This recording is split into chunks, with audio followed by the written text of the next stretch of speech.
வணக்கம். செந்தில் பாலாஜியின் வீட்டில் போலீஸ் குவிப்பு. மூட்டை மூட்டையாக சிக்கிய பணம். வெளியான தகவலால் பரபரப்பு. நண்பர்களே, இந்த வீடியோவிற்கு ஒரே ஒரு லைக் மற்றும் சப்ஸ்கிரைப் பண்ணிருங்க.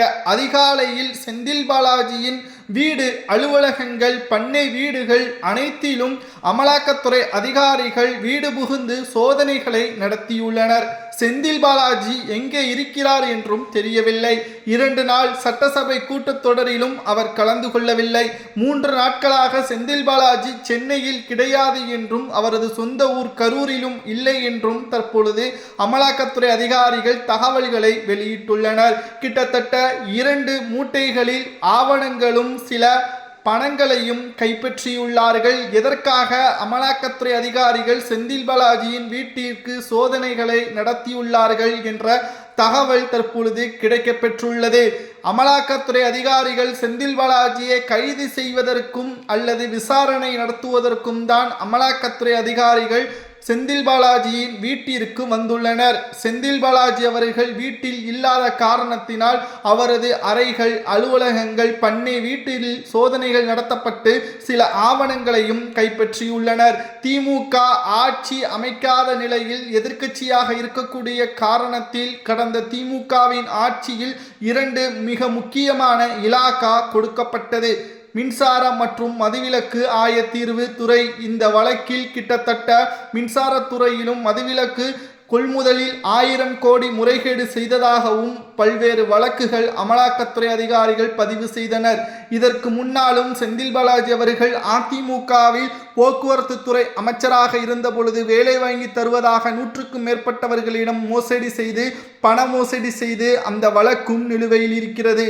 மேலும் கரூரில் கூட்ட நெரிசல் வழக்கும் சிபிஐ துறை அதிகாரிகளால் விசாரித்து வரக்கூடிய நிலையில் மதுபான கொள்முதல் வழக்கும் இருக்கிறது. எந்த வழக்கிற்காக வீட்டிற்கு வந்தார்கள் என்பதுதான் தெரியவில்லை. ஆனால் செந்தில் பாலாஜி அவர்கள் வீட்டில் இல்லாத காரணத்தினால் இந்த வழக்கு என்பது சாதாரணமாக முடியாது.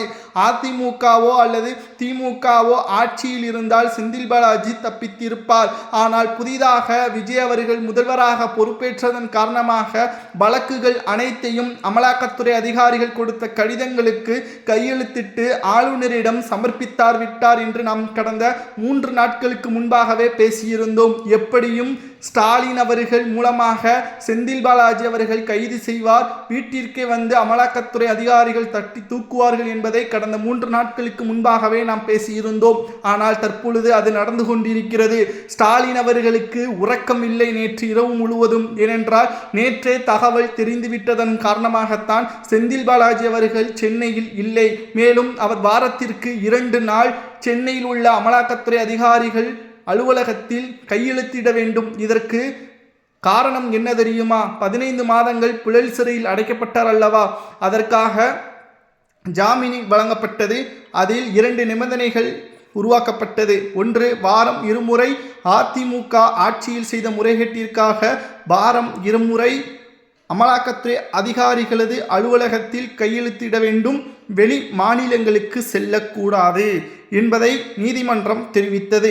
ஆனால் கடந்த 2 வாரங்களாக கையெழுத்திடவில்லை என்றும் கூறப்படுகிறது. இதனால் செந்தில் பாலாஜி அவர்கள் எங்கே சென்றார்? அவரது உறவினர்கள் வீட்டில் நடத்தப்பட்ட சோதனைகளில் சில ஆவணங்களும் பணங்களையும் கைப்பற்றியிருப்பதாக தகவல்கள் கிடைக்கப்பெற்றுள்ளது. ஒருவேளை செந்தில் பாலாஜி அவர்களை கைது நடவடிக்கை மேற்கொண்டாலோ அல்லது விசாரணைக்காக அழைத்து சென்றாலோ அது திமுகவிற்குத்தான் மிகப்பெரிய ஒரு பாதிப்பை ஏற்படுத்தும். ஏனென்றால் திமுகவின் ஆட்சியில் சுமார் 5 லட்சம் கோடிக்கு மேலான கடன் வாங்கியது உண்மை. ஆனால் தமிழ்நாட்டின் நிதிநிலையை உயர்த்துவதற்கும் தமிழ்நாட்டில் இருந்து வரக்கூடிய பொருளாதார அந்த மூலதன தொகை என்ன ஆனது? இங்கு கடனை பற்றி மட்டும்தான் பேசுகிறார்கள். அதில் முக்கியமான ஒரு தகவலை யாரும் பேசவில்லை. ஊடகங்கள் அதை மறக்கிறது. அதாவது ஒரு நாட்டின் பொருளாதாரத்தை வைத்துதான் கடனை பெறுவார்கள். இது தமிழ்நாட்டில் மட்டுமா என்று கேட்டால் கிடையாது. ஆந்திரா, கர்நாடகா, பஞ்சாப், குஜராத் போன்ற மாநிலங்களிலும் இதுதான். ஒரு மாநிலத்தின் பொருளாதார வளர்ச்சி எப்படி இருக்கிறது, அதன் மூலம் எப்படி லாபத்தை ஈட்டுகிறார்கள், அதை வைத்துதான் கடனை வழங்குவார்கள்.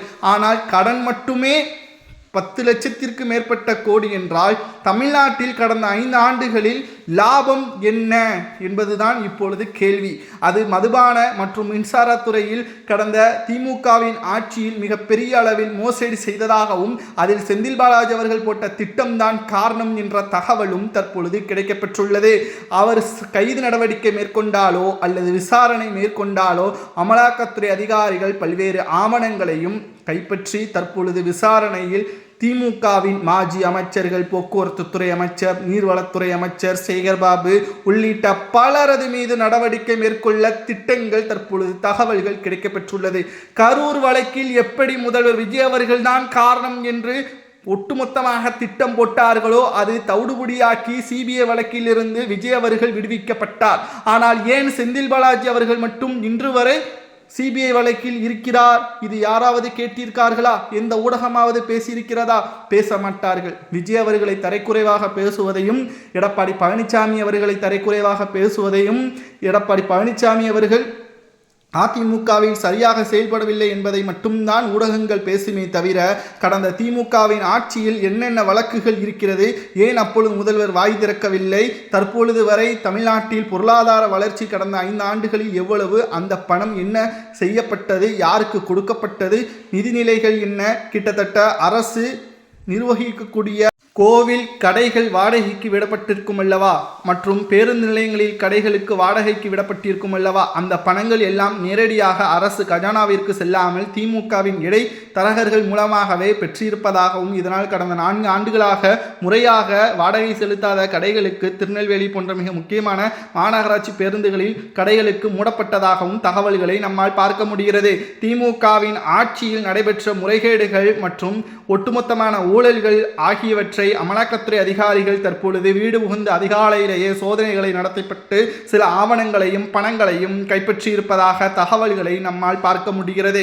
திராவிட முன்னேற்ற கழகத்தின் ஒட்டுமொத்தமான தலையில் விழுந்த மிகப்பெரிய இடியாக ஸ்டாலின் அவர்களுக்கு வந்த செய்தியாக தற்பொழுது வெளியாகியுள்ளது. நிச்சயம் செந்தில் பாலாஜி அவர்கள் எங்குதான் ஓடி ஒளிந்தாலும் நிச்சயம் அவரை பிடிவாரன் மூலம் நீதிமன்றம் உத்தரவை பிறப்பித்தால், பிடிவாரன் என்றால் என்ன தெரியுமா? அவர் எங்கு இருந்தாலும் தமிழகம் முழுவதும் உள்ள காவல் நிலையங்களிலும் பிற மாநிலங்களில் உள்ள காவல் நிலையங்களிலும் உத்தரவை பிறப்பித்து அவரது போட்டோவையும் மற்றும் அவரது ஆவணங்களையும் சமர்ப்பித்து அவர் எங்கிருந்தாலும் கைது நடவடிக்கை மேற்கொள்ளப்படும்.